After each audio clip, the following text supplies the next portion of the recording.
Welcome to the Migrant Resource Centre, Northwest Region Incorporated Diversity and Disability YouTube channel. Your Life, Your Voice program, where self-advocates and professionals in the disability sector are interviewed. The Diversity and Disability Project would like to acknowledge the traditional owners of the land on which we work and live and recognise their continued connection to land, water and community. We pay respects to elders past, present and emerging. Nothing about us without us.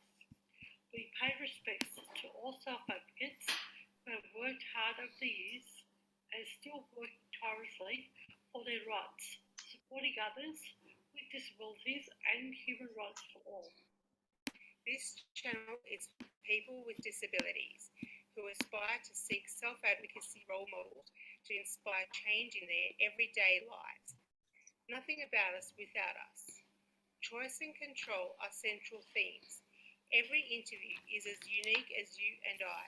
And it has our fundamental universal human rights ethos of respect for persons with disabilities, having their views heard and acknowledged. After all, it's all in the name. Your life, your voice. Be the voice of change in your life.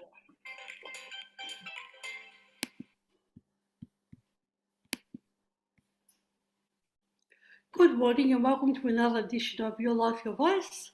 My name is Julie Skiveris and I will be your host for today.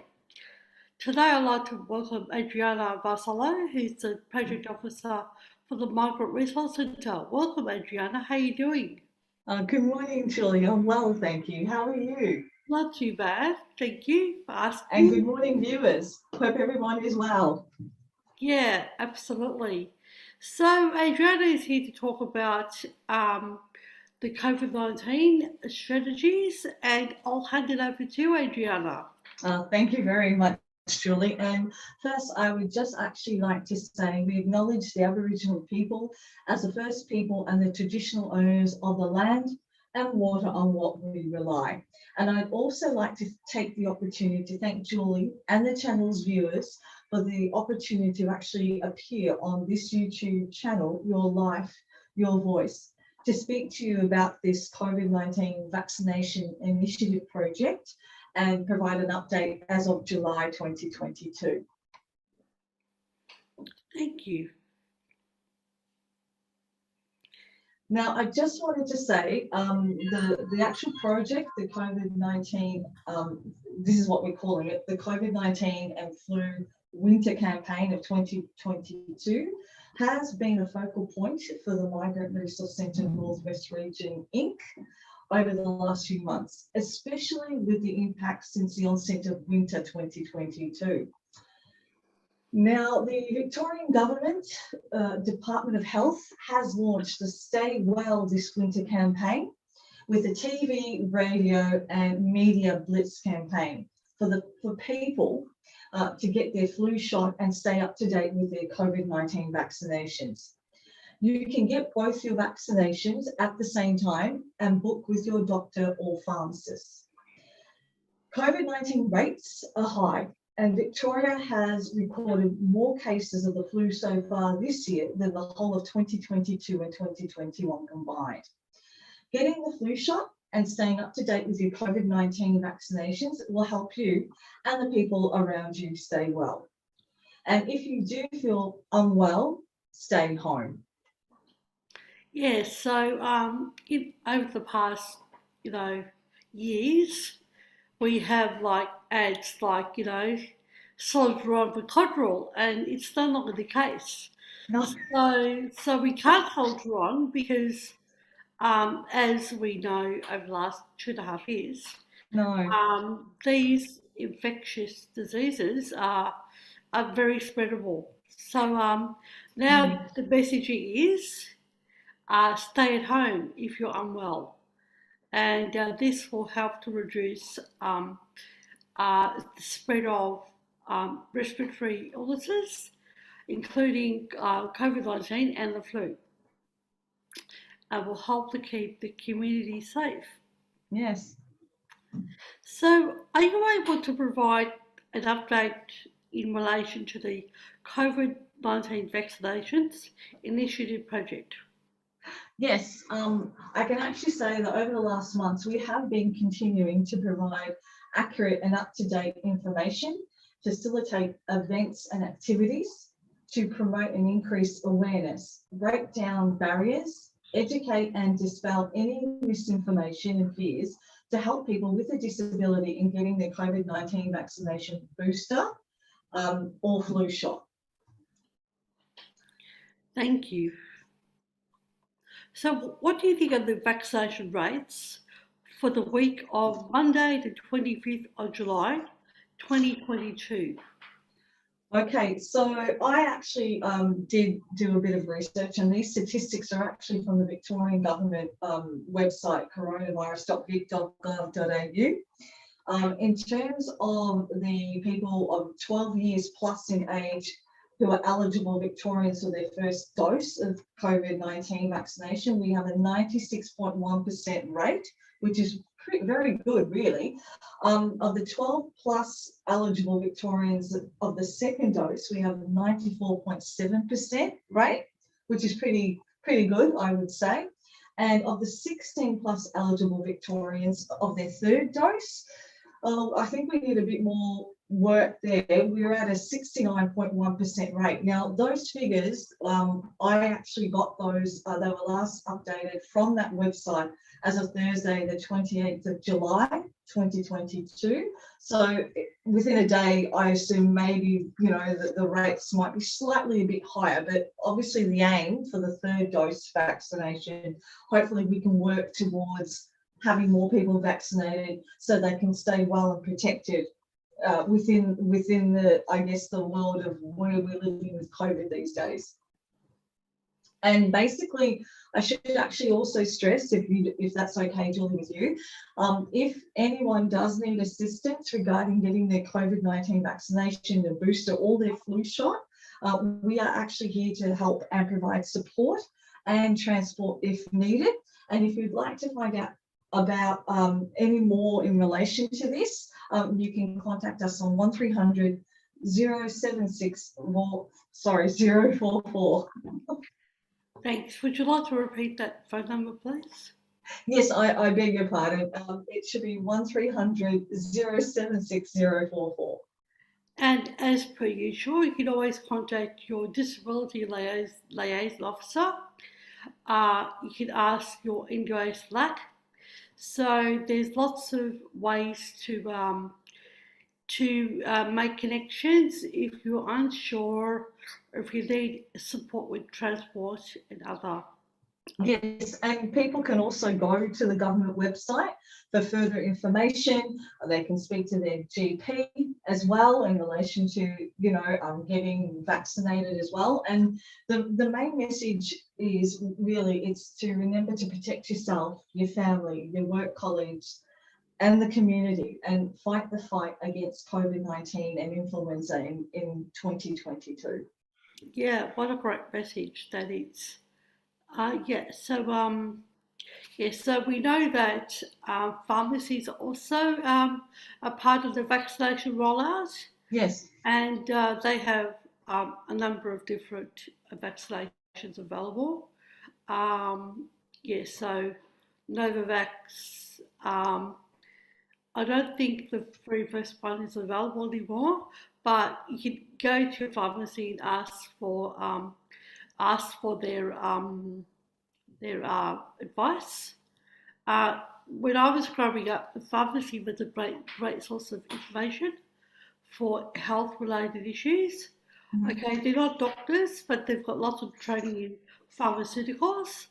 And Yes. in the past, growing up in the 60s, my mother would always ask the pharmacy first for their advice and go from there. So I think that we're going back to that model, because they are highly trained individuals who have lots of information, and we don't want to clog up our emergency wards with basic information.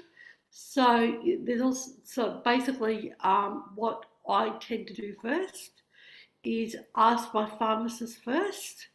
Then the GP is a good source of information. Yes. And then, clearly if your symptoms are escalating or they're not getting better, you contact your GP again and Yes. get some more advice. Also with the GP services, they've got telehealth also now.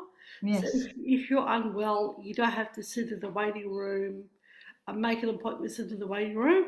You still have to make an appointment with telehealth, but it's more accessible if you have health issues, if you're in a wheelchair. But when I get sick, I can't get out of bed. So telehealth is a good option for me. It is. Yes. So you just keep all these strategies in mind, because at the moment, if you go into an emergency department in a major hospital, there's usually long waiting queues. And so if you can work it out with other strategies for the community, that would be your first option. The first option, Adriana, pharmacist. Second option, GP. Third option is a emergency department. That would be the order I would approach. And clearly, if you deteriorate, then yes, go to emergency department.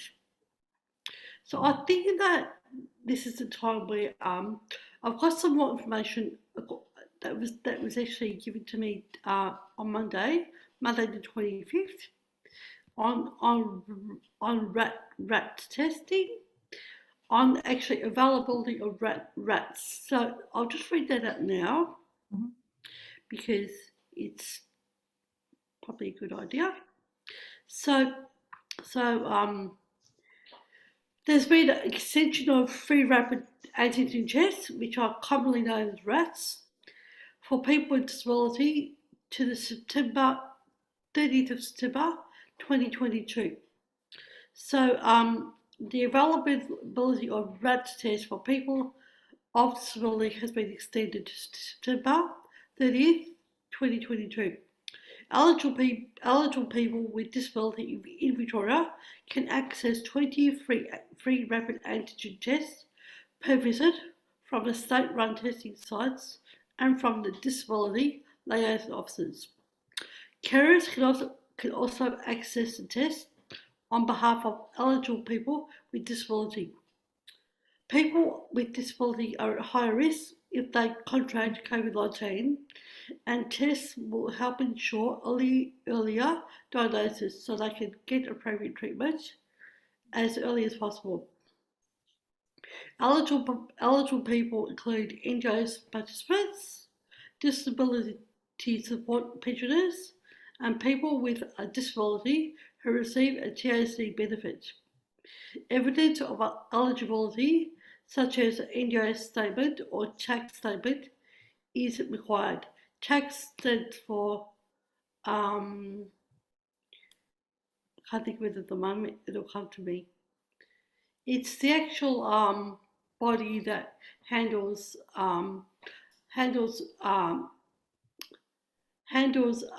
disability due to road accidents, and so it's different for the NGOs. So the TA, no? TAC. Yeah.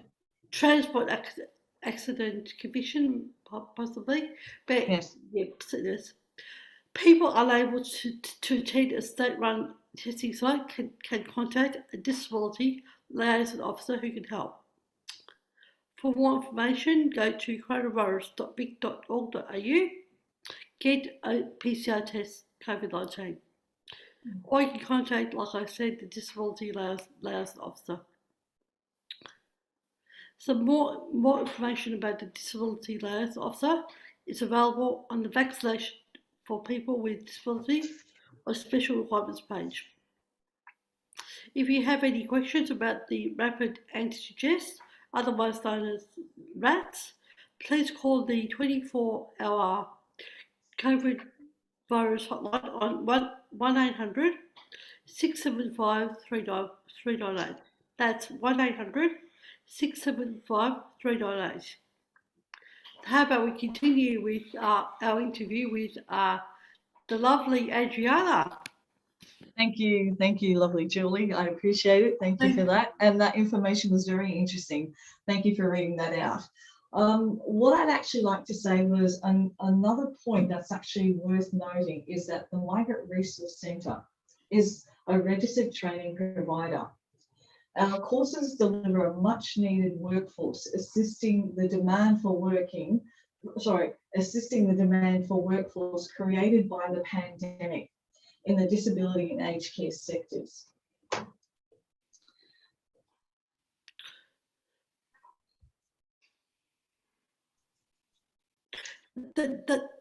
Does the Migrant Resource Centre offer any certificate courses? Yes, we actually do. The Migrant Resource Centre Northwest offers 3 certificate courses, and these are a Certificate 3 in Individual Support, a Certificate 4 in Disability, and a Certificate 4 in Community Services. So I have a little bit about a little spiel in relation to each course and what the qualification allows you to do. And basically, I can run through the duration of the end of how all 3 courses will run. But firstly, the Certificate 3 with Individual Support. This qualification, formerly known as aged care, reflects the role of workers in the community and or residential setting who follow an individualised plan to provide person-centred support to people who may require support due to ageing, disability or some other reason. And the work involves using discretion and judgment in relation to individual support as well as taking responsibility for own outputs. Workers have a range of factual, technical and procedural knowledge, as well as some theoretical knowledge of the concepts and practices required to provide person-centred support. So that's that course. And the next one is Certificate 4 in Disability. This actual course prepares you to become a direct care worker, helping clients with disabilities reach their full potential. So it's slightly different. And work is required to demonstrate leadership within a supervisor or managerial position. And a career in disability support is rewarding, and it actually allows you to empower and support the people with disabilities. And there's no prerequisites are required to enrol in this qualification. And the last course I'd like to mention is Certificate 4 in Community Services. And this is suitable for students who actually want to empower and support people with mental illness, domestic and family violence issues, and youth requiring support. And there's no prerequisites for this qualification. And basically, in relation to all of these 3 qualifications, on completion of them, or any of them, I should say, you will receive a nationally recognised certificate or a statement of attainment for units completed in your course. And all of the courses run for a 12-month duration, and students are also required to complete a 120-hour practical placement, work placement, I should say. And the Migrant Resource Centre Northwest Region, on the behalf of the student, will actually organise and place each student at a designated facility and community centre. And and that's great that they get the work placement in terms of having that practical experience, if you like, in relation to completing all their theory, if you like, all their work, all their practical unit work, that they then go off and do the work placement as part of that. So I'd like to add a little bit to that, Andreana. Yes, please. I actually completed almost completed the Certificate 4 in Disability. One thing, the first thing with nationally recognised, which means that you can go anywhere in Australia, and this certificate will be recognised, so you can work anywhere in Australia. That's the first thing. Yes. And the second thing is there are pathways. So you can become a disability support worker, which is very rewarding, working with clients. and Yes, it would be. Yeah. because a requirement of the course is 120 hours of practical placement, that's really great. I really like the RTO's TAFE sector model because it's hands-on. So once you do your theories, you can put that in practice, and Yes. many people are offered positions in the sector as a disability support worker. So, but nothing is guaranteed in life, but No. there's much more opportunity by going through the TAFE or RTO sectors. Something popped into my head. Yeah. So also there are other pathways you can think of, like this qualification is a segue to becoming a coordinator. So some people I know who have done this course have become support coordinators, which is Fantastic. a slightly different take on this course, but it's basically organising the supports for people with disabilities, and there's a few more hurdles you have to jump with becoming a support coordinator. One is you have to register with the NDIS, and so I think it's a good thing that support coordinators have to be educated in disability. And I'm not sure how long this has been a requirement, but it's basically, yeah. So I believe the support coordinators have to have this qualification going forward to become support coordinators. So that's a good initiative from the NDIS. What other things can I share with you? So okay, so as we know, as the title of our organisation states, the Migrant Resource Centre. So it's basically there to support migrants in many aspects, including making courses more accessible. So our trainers are very, very patient, and you can ask a lot of questions, and they give you a lot of opportunities to get your qualification. And one of the things they do at the start is that they test your English skills, because if you're in this sector, you have to be able to read basic English and understand. So this is done through I can't remember the process, but they test you for English skills, and it's not to lock you out of the course, but you have to have a basic level of English to go on, because in the course you have to do like assessments. So you have to be able to read basic English and understand basic English to be able to complete the course successfully. And the actual trainers are wonderful. They have the objectives are aligned with the Migrant Resource Centre Northwest Region, and giving opportunities for people from non-English speaking backgrounds to work in the sector and to get their qualifications, because we have to really make sure that people understand the material. And this is for the people that are working and the people that are receiving services from the Migrant Resource Centre. And there are policies and procedures that we have to follow in order for people to receive the certificate, the full certificate. So yeah, so do you have any comments about that, Andreana? Only to say that again, that all of those three courses, the individual support, the disability and the community services do run for that duration of 12 months. So you get a more enhanced, I guess, understanding of what is involved in understanding to do that sort of work, or that lead into the pathways of any of those courses. And yeah, the trainers are quite fantastic at what they do. You know, they're very helpful with students.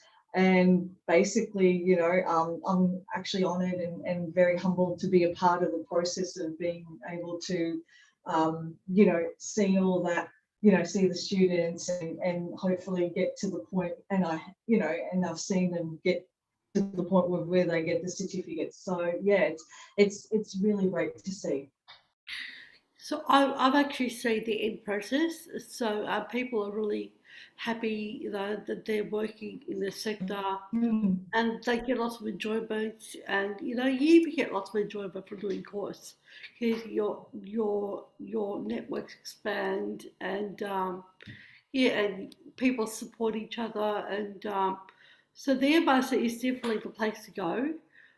If you feel unsure about things, there's lots of support and guidance, and there's you're given lots of chances to get it right.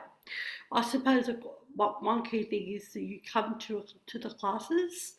That's really critical. And classes are sort of like set up so they start a bit later. So people that have children that need to go childcare and stuff, it's very flexible in that manner. I can't think of what time we start. What time do we start the courses? Is it 10, 11 or Um, 9:30? no, it's 9:30 start to 2:30. So a 9:30 start will allow people perhaps to drop their kids off to daycare and Yes. do that sort of Yeah. stuff. And the reason Yeah. for finishing at 2:30 is that, you know, again, you know, you have time to pick up your kids, you know. It's early enough to like not feel stressed, you know, to get dinner on the table and stuff like that. So yes, as women, a lot of women do this course. Some men, I encourage men to come along and do this course.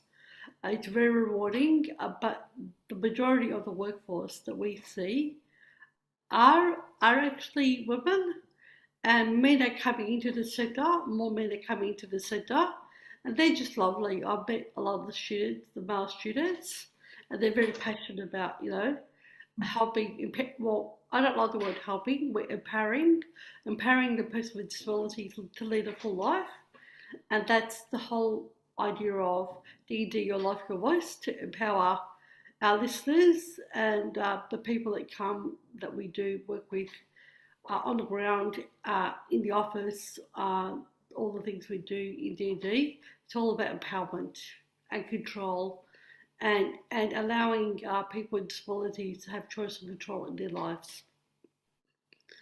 So hey, yeah, that was pretty good, I think. Adriana, what do you think?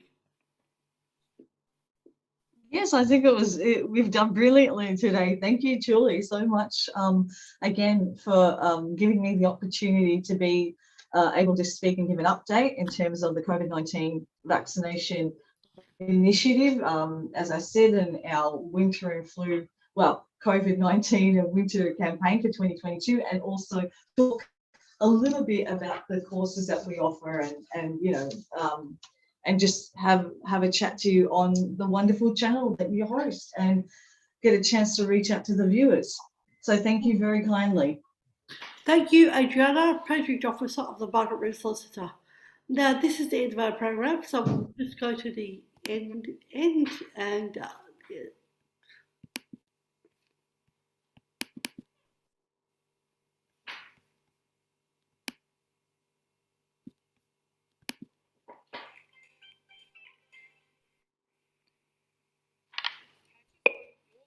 Your Voice YouTube channel live every Monday fortnight or on demand.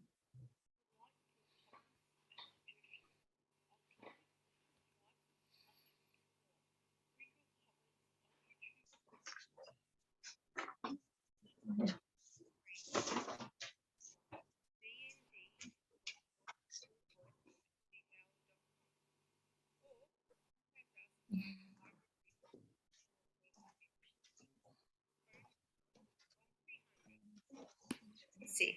044. 1300 676 044. Diversity in Disability is a project of the Migrant Resource Centre, Northwest Region, Incorporated, and would like to thank the management for funding this project, especially living through the COVID-19 pandemic. The pandemic has been difficult for people with disabilities living in isolation.